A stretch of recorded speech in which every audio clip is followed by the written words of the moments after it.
Hi, I'm Donna Lisenby. I'm the Watauga Riverkeeper. It's Saturday, July 17th at about 6:20 p.m. About an hour ago, I got a call on the Riverkeeper toll-free pollution hotline about a fish kill in Boone, North Carolina. Found that a company had sealed the parking lot of BB&T.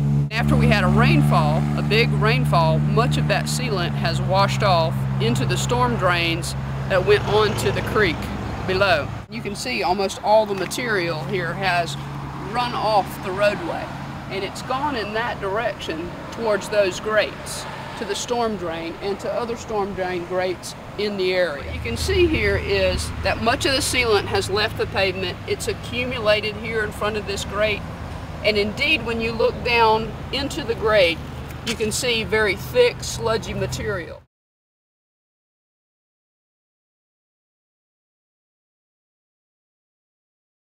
We took a stick a little bit earlier and reached down into the storm drain to collect a sample of the material that has washed off into the creek and down the storm drain. And what you can see is the thick asphalt sealant that has left the BB&T parking lot and entered the storm drain and gone onto the creek. So obviously it's a big problem when asphalt sealing companies do these jobs during rainfall events. It's inappropriate and it causes harmful environmental consequences as a result. So now let's head on down to the creek and see what it's done there. So here we are just downstream of the BB&T parking lot where the asphalt sealer ran off into this tributary, and we've conducted a small survey to see the impact that this sealant runoff had on the creek. And so far I can tell you that we've found at least 21 dead crawdads or crayfish, as well as some dead fish. And here you see one of the small dead crayfish, several small creek tubs, shiners, juvenile fish, and then a large trout, rather large trout. These feeder streams are really important habitat and nursery grounds for larger fish downriver. And so although this tributary looks very small, as you can see from the size of fish that was killed today, it's quite a loss to the ecosystem when an entire stretch of a creek, every living thing in it, has been killed. So this isn't the only fish that we found so far. There's one that's in the process of dying here in the creek. I'm going to try and lift him out a little bit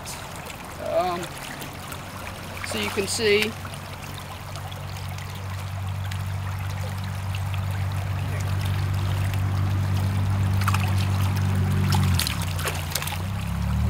So he's kind of belly up. He's a pretty big trout, and he's obviously struggling and having a hard time. He's not able to maintain his equilibrium.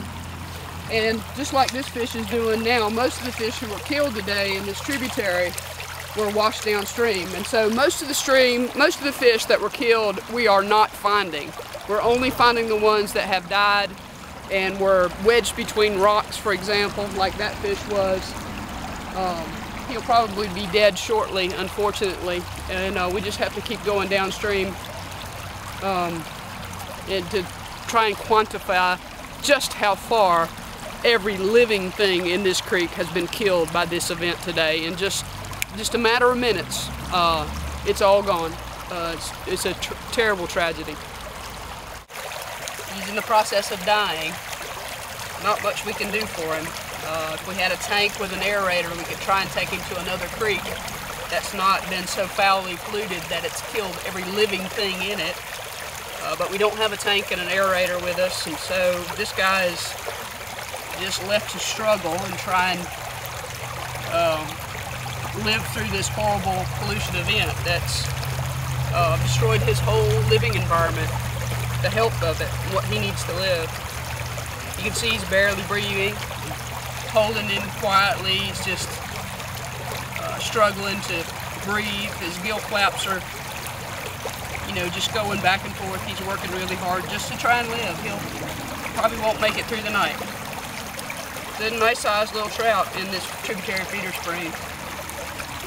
These are important nursery areas for the larger rivers downstream. So We'll wish him the best of luck and,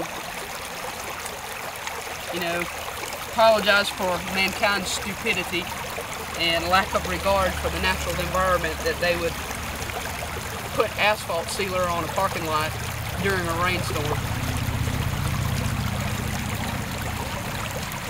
Hi, here I am with Lynn Holliday, who lives right here off of Highway 105, and he has this tributary stream running through his front yard. Lynn, you saw us out here working the creek. Yes. And pulling dead fish out. I want to ask you what your reaction is to the knowledge that this has occurred today. I'm very sad because we're very proud of the few little fish that we do have, and this is just not excusable. And you told me a little while ago that your grandson was here playing in this creek? Yeah, about a week ago, right down below there, and he left his mark in the creek, and he enjoyed trying to get the crawfish and so on. Yeah, I saw he made little piles of rocks along the creek and channeled the water. Yep. Yeah. And I can tell you, I just did a survey down there, and all the crawdads and crayfish that he was playing with are dead now. Oh, I'm glad he's not here. I'm glad he's not here too, and I'm really glad he wasn't in the creek today. Oh yes, and it did occur today. It did. We call it Hodges Creek. Now, I'm not sure. There's been another name, and I don't know whether we're using the old name or the new name. All right. But we call it Hodges Creek. Okay. And this happened right here in your front yard? Oh yeah, I guess so. Yeah. Well, I'm glad you found it, because I don't get down in the creek much, but I do work around it a little. I can see, because your yard's so beautiful right up to the edge of the creek here. Yeah. It's obviously you care about it and take a really beautiful home. Well, we built here 47 years. We're getting used to it. Yeah, 47 years is quite tough. All right, well, we got to keep on quantifying and counting dead aquatic life before the daylight runs out. Thank you for what you're doing. Well, thank you for coming out and chat with us this evening. It's Leslie Lancaster, and I'm at my house here on Highway 105. And Leslie, what happened? It's Saturday afternoon. You were just doing typical Saturday afternoon stuff, and tell me what happened today. Well, I was inside, my mom was outside, and I just said to her, it smells like mothballs in here, and she said, well, I'm smelling it outside. So I came to see what we were smelling. We were trying to figure it out, and we looked down in the creek, and we just see fish kind of gasping for air, a few just belly up even, and the water was pretty murky and cloudy, and it just smelled really strongly of mothballs, like almost nauseating. So we didn't know what to do at first, were confused, and then a little while passed, and I decided to just call the police, and they contacted the fire department, who came down here and spent the rest of the afternoon trying to see where the source was.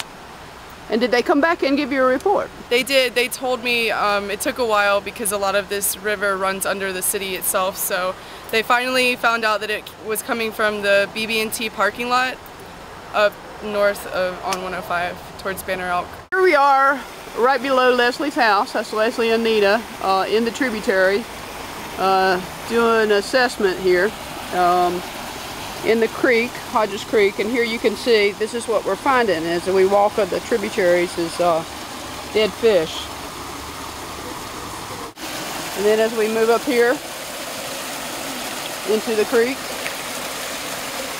there's two more fish, three more fish. Also upside down, obviously struggling for life.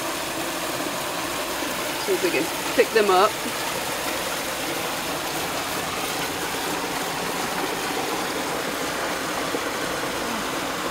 Nice size trout.